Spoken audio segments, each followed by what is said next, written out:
بسم اللہ الرحمن الرحیم۔ السلام علیکم، کیسے ہیں آپ سب؟ انشاءاللہ سبھی ٹھیک ہوں گے اور اللہ کی رحمتوں کے سائے میں ہوں گے۔ دوسروں کی لغزشوں کے لیے عذر تلاش کرنا عظیم اخلاق کی اقدار میں سے ہے، جس سے آج کل ہم لوگ خالی ہیں۔ قرآن کریم میں جس چونٹی کا تذکرہ ہے وہ اپنی دیگر چونٹیوں سے مخاطب ہو کر بولی، لا یحتمنکم سلیمان وجنودہ وہم لا یشعرون۔ اس کا ترجمہ ہے، ایسا نہ ہو کہ سلیمان علیہ السلام اور ان کا لشکر تمہیں پیس ڈالے اور ان کو پتہ بھی نہ چلے۔ چونٹی نے حضرت سلیمان علیہ السلام اور ان کے لشکر کے لیے خوبصورت عذر تلاش کر لیا کہ لشکر کا چونٹیوں کو روندنا بلا قصد اور لاشعوری طور پر ہوگا۔ کیا آج ہم بھی اپنے مسلمان بھائیوں کی کمزوریوں اور لغزشوں پر اس طرح کے عذر تلاش کرتے ہیں؟ کیا کبھی کسی دوست، دفتری ساتھی یا رشتہ دار کے کسی رویے یا لغزش پر ہم نے یہ عذر تلاش کیا ہے کہ وہم لا یشعرون، اس سے بے دھیانی میں یا لاشعوری طور پر ایسا ہو گیا ہوگا، یا اس کے ساتھ کوئی طبی مسئلہ ہوگا، یا اس کا بلڈ پریشر ہائی ہوگا، یا اس کی شوگر بڑھی ہوئی ہوگی، یا اس کو دفتری کوئی مسئلہ، ٹینشن ہوگی۔ ہم نے کبھی بھی ایسا نہیں سوچا کہ اس کے اس رویے کے پیچھے ضرور کوئی وجہ ہو سکتی ہے۔ اللہ تعالیٰ ہم سب کو نیکی کی ہدایت دے، آمین۔ آج انشاءاللہ سورہ یونس کی آیت نمبر 94 سے سٹارٹ کریں گے۔ اعوذ باللہ من الشیطان الرجیم، بسم اللہ الرحمن الرحیم۔ اب اگر تجھے اس ہدایت کی طرف سے کچھ بھی شک ہو جو ہم نے تجھ پر نازل کی ہے تو ان لوگوں سے پوچھ لے جو پہلے سے کتاب پڑھ رہے ہیں۔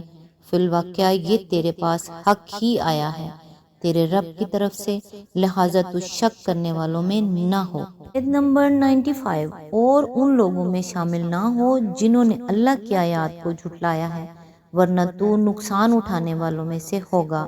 اس کی تفسیر ہے، یہ خطاب بظاہر نبی صلی اللہ علیہ وآلہ وسلم سے ہے، مگر دراصل بات ان لوگوں کو سنانی مقصود ہے جو آپ کی دعوت میں شک کر رہے تھے، اور اہل کتاب کا حوالہ اس لیے دیا گیا ہے کہ عرب کے عوام تو آسمانی کتابوں کے علم سے بے بہرا تھے، ان کے لیے یہ آواز ایک نئی آواز تھی، مگر اہل کتاب کے علماء میں سے جو لوگ متدین اور منصف مزاج تھے وہ اس امر کی تصدیق کر سکتے تھے کہ جس چیز کی دعوت قرآن دے رہا ہے یہ وہی چیز ہے جس کی دعوت تمام پچھلے انبیاء دیتے رہے ہیں۔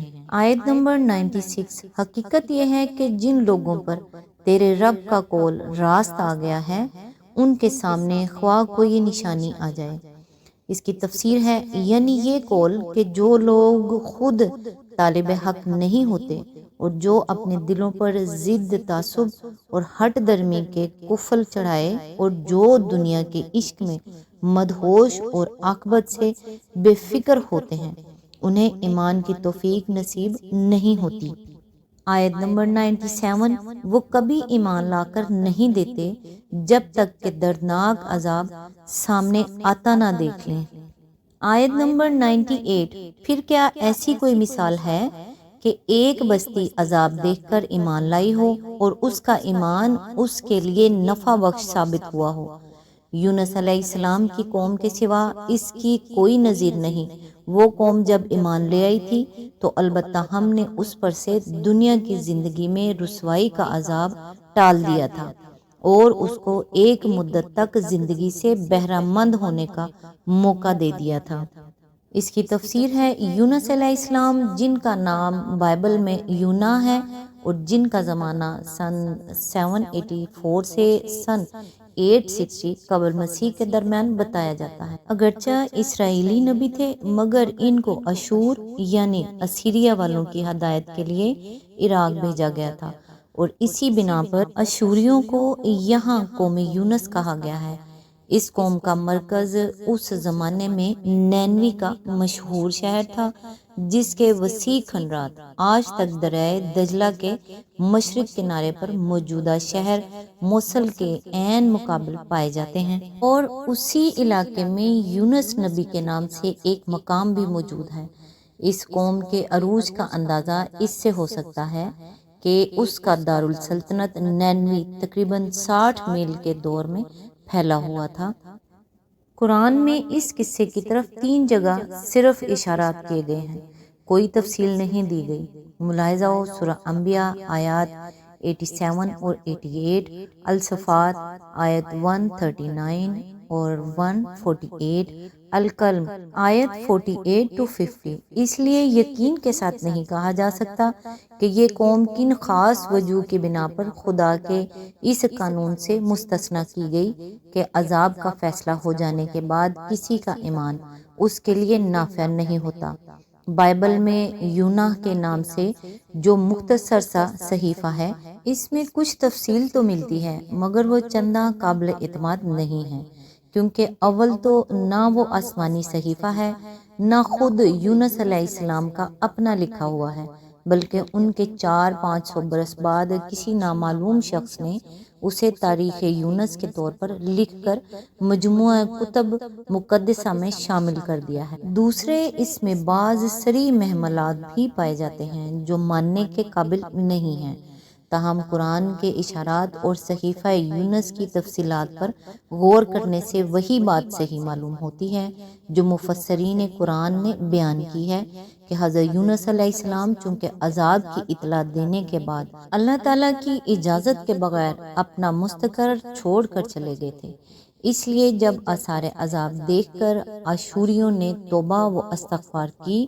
تو اللہ تعالیٰ نے انہیں معاف کر دیا۔ قرآن مجید میں خدائی دستور کے جو اصول و کلیات بیان کیے گئے ہیں، ان میں ایک مستقل دفعہ یہ بھی ہے کہ اللہ تعالیٰ کسی قوم کو اس وقت تک عذاب نہیں دیتا جب تک اس پر اپنی حجت پوری نہیں کر لیتا۔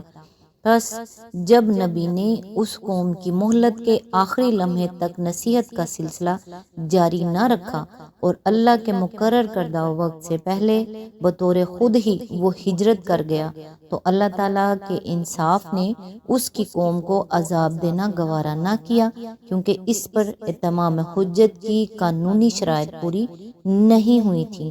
مزید تشریح کے لیے ملاحظہ ہو تفسیر سورہ الصفات حاشیہ نمبر 85۔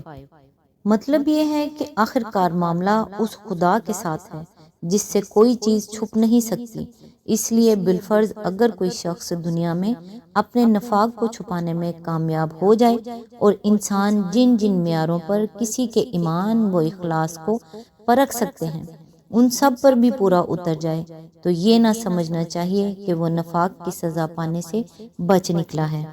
آیت نمبر 99، اگر تیرے رب کی مشیت یہ ہوتی کہ زمین میں سب مومن و فرما بردار ہی ہوں تو سارے اہل زمین ایمان لے آئے ہوتے، پھر کیا تو لوگوں کو مجبور کرے گا کہ وہ مومن ہو جائیں؟ اس کی تفسیر ہے، یہ لوگ ایسے تھے جن کا معاملہ مشکوک تھا، نہ ان کے منافق ہونے کا فیصلہ کیا جا سکتا تھا نہ گناہ گار مومن ہونے کا۔ ان دونوں چیزوں کی علامات ابھی پوری طرح نہ ابھری تھی، اس لیے اللہ تعالیٰ نے ان کے معاملے کو ملتوی رکھا، نہ اس معنی میں کہ فی الواقع خدا کے سامنے معاملہ مشکوک تھا، بلکہ اس معنی میں کہ مسلمانوں کو کسی شخص یا گروہ کے معاملے میں اپنا طرز عمل اس وقت تک متعین نہیں کرنا چاہیے کہ جب تک اس کی پوزیشن ایسی علامات سے واضح نہ ہو جائے جو علم غیب سے نہیں بلکہ حس اور عقل سے جانچی جا سکتی ہوں۔ آیت نمبر 100، کوئی متنفس اللہ کے اذن کے بغیر ایمان نہیں لا سکتا، اور اللہ کا طریقہ یہ ہے کہ جو لوگ عقل سے کام نہیں لیتے وہ ان پر گندگی ڈال دیتا ہے۔ اس کی تفسیر ہے، یعنی جس طرح تمام نعمتیں تنہا اللہ کے اختیار میں ہیں اور کوئی شخص کسی نعمت کو بھی اللہ کے اذن کے بغیر نہ خود حاصل کر سکتا ہے نہ کسی دوسرے شخص کو بخش سکتا ہے، اسی طرح یہ نعمت بھی کہ کوئی شخص صاحب ایمان ہو اور راہ راست کی طرف ہدایت پائے اللہ کے اذن پر منحصر ہے۔ کوئی شخص نہ اس نعمت کو اذن الہی کے بغیر خود پا سکتا ہے اور نہ کسی انسان کے اختیار میں یہ ہے کہ جس کو چاہے یہ نعمت عطا کر دے۔ پس نبی صلی اللہ علیہ وآلہ وسلم اگر سچے دل سے یہ چاہے بھی کہ لوگوں کو مومن بنا دے تو نہیں بنا سکتے، اس کے لیے اللہ تعالیٰ کا اذن اور اس کی توفیق درکار ہے۔ سیدھی راہ یعنی وہ راہ جس سے انسان بامراد ہوتا اور حقیقی کامیابی کی منزل پر پہنچتا ہے۔ آج تک کے لیے اتنا ہی، نیکسٹ انشاءاللہ آیت نمبر 101 سے سٹارٹ کریں گے۔ تب تک کے لیے دعاؤں میں یاد رکھیے گا۔ اللہ حافظ۔